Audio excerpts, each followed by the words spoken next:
What's up, guys? Just a little public service announcement before we get into this Rangers episode. Something has happened with my microphone during the recording of this one, and it sounds like I'm recording inside of a 747. I don't know why that is. It just happened. I've already recorded the next one after this, the next Rangers episode, and it's perfectly fine. It's back to normal. But because of this weird reverb noise going on, and it's quite annoying, I cut the highlights very, very short. As a matter of fact, well, you'll see what happens in the last game of the episode. Wasn't much to show you anyway, so I apologize for that. Try to enjoy this one, and like I said, it'll be back to normal for the next episode.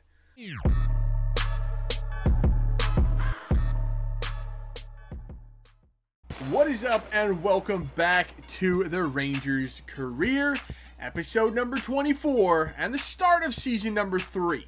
Now, I have spent an obscene amount of time looking at this roster and going over who we have and where these players can take us. And there are a couple of players in here that I really, really like, but I don't believe that they can take us to the next level. And there's some really tough decisions that we're going to have to make.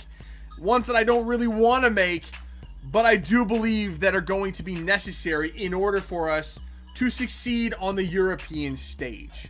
The best example of this, and the one that I really, really am struggling to pull the trigger on, is Ryan Kent. I love him. His spot in this team has never been in question. But I don't believe he has much more than what he is right now. On the other hand, Riley McKenzie has astronomical potential, could be a real superstar if he can stay healthy. That's the one thing with him. He's been hurt twice, 2 long-term injuries in the first 2 seasons. But he could be a superstar if he realizes that potential. So I'm going to split time with him and McKenzie, or McKenzie and Kent this season. If McKenzie flourishes, he's going to get that spot on a more consistent basis. I don't want to sell Kent, though. I do really, really like him. And it looks like not everyone is sad to be leaving Wes Fotheringham, who was spectacular at times last season. I have decided to move on from him and go with Brick Evans next season, and he seems happy to move, which is bizarre. And the first offer we have in for a player is for Wes Fotheringham from Norwich. The offer is fair. We'll go ahead and accept it. So the number one position that I've identified that we need to bring in probably 2 players, and it's just because we don't have many coming through our youth academy, and it's center back. So I found a few players here. We have Corey Burke, a Jamaican playing at Tottenham. I found 3 Americans.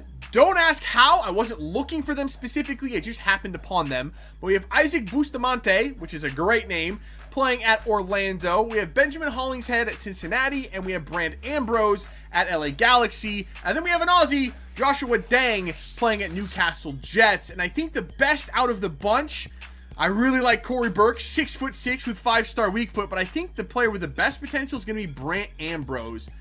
He's 6'2", only 2-star weak foot, but you know what? I think he does have the best potential. So we're going to start with him, and then we'll go from there.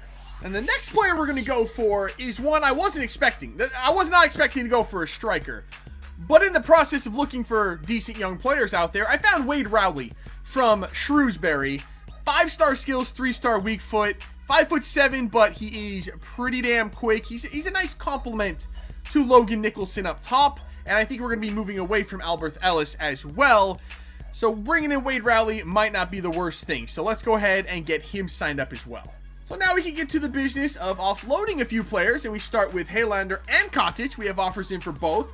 The offer for Helander from Augsburg of 6.5 million looks pretty good. I think we'll go ahead and accept that one. And then we have an offer of 8.5 from Celta. I think we can get a little bit more money, so I'll negotiate that one, and we'll accept the Helander offer. So here is the big one, potentially this transfer window. It is the transfer offer for Elliot Phillips. It's from Augsburg, which is not really as big of a club as I was expecting, but we can still negotiate. I'm looking to get closer to 20 million for him. So let's bump this transfer fee up to like 19.8. I'm sure this is going to piss him off and they'll walk away, but we'll see.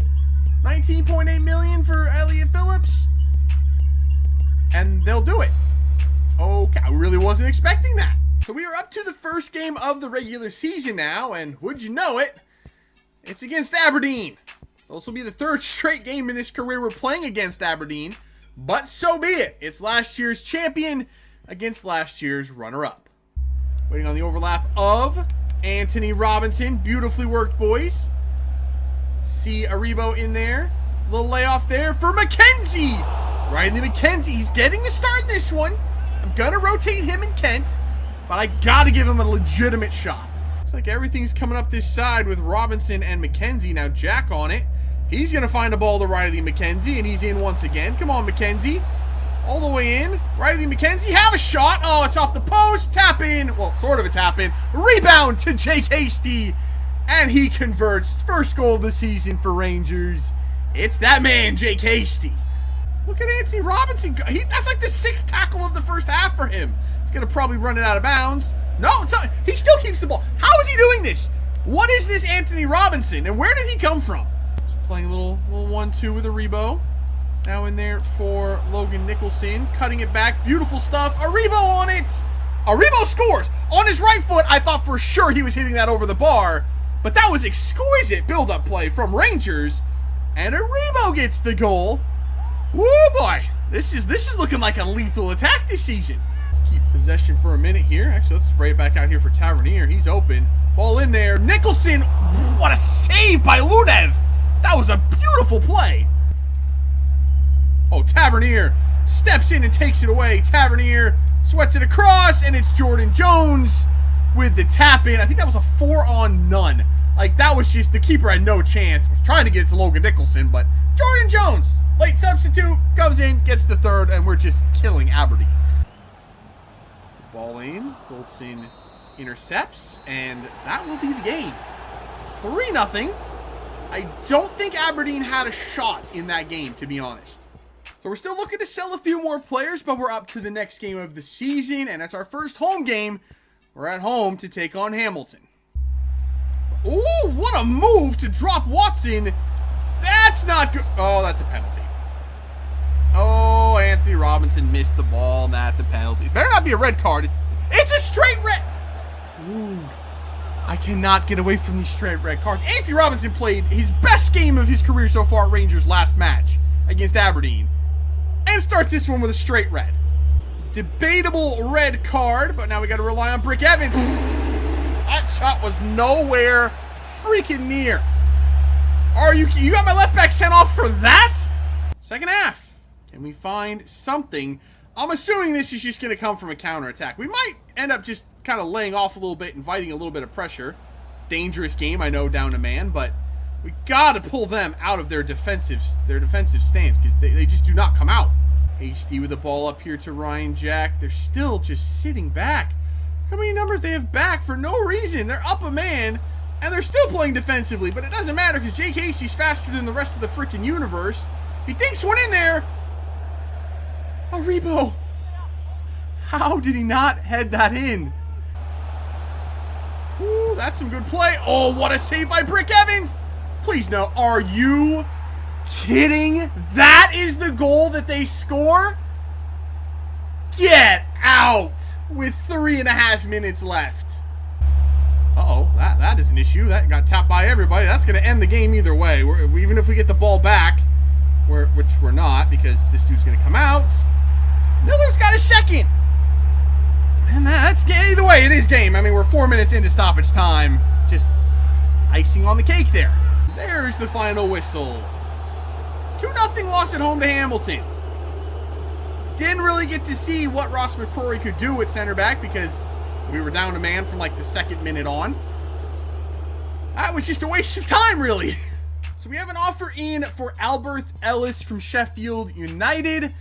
Ellis just didn't really work out the way I had expected. It's not that he's bad, just he doesn't really fit what we're trying to do at this point. So we're going to go ahead and sell him. We're going to try to negotiate a slightly higher fee, though, like maybe 25.4 million. It's a lot from Sheffield United, but you never know. And they're going to go ahead and do it. So that works out. We'll take the money. And for the last game of the episode, we're going to be away to Hearts. Aribo in the middle for Ryan Jack. Out wide for Jake Hasty. Nice move by Jake Hasty. Still Hasty. Pull it in there. No, it's just not going to happen. That's the final whistle. That was, I don't know if there's a highlight to show you from that game. That was just horrific. Hearts pinned us in. They didn't do anything really with the ball. Nothing happened in that game. That's the second game. It's just been a waste of time. So we have our opponent drawn for the playoff round in the Europa League. We have Bohemians, so an Irish team for us to start off with. We should get through that no problem. We are the much better team on paper. But I don't know what the hell is going on with the team right now. We smoked Aberdeen. They didn't get a single shot off against us. Then the red card screwed us against Hamilton, so we'll throw that one out the window. But for the second time in as many games, we did nothing against Hearts. I don't know what the hell's going on with that team, but for some reason, we can't mount any kind of offense against them. We really got to take a look at some things, because we can't afford to go through another disappointing season. It's really, really going to screw us over, so we better turn things around and quickly. But that is it for this one. If you did enjoy it, make sure to let me know by leaving a like below. Subscribe if you're new. See when we come back for some more Rangers career. See ya.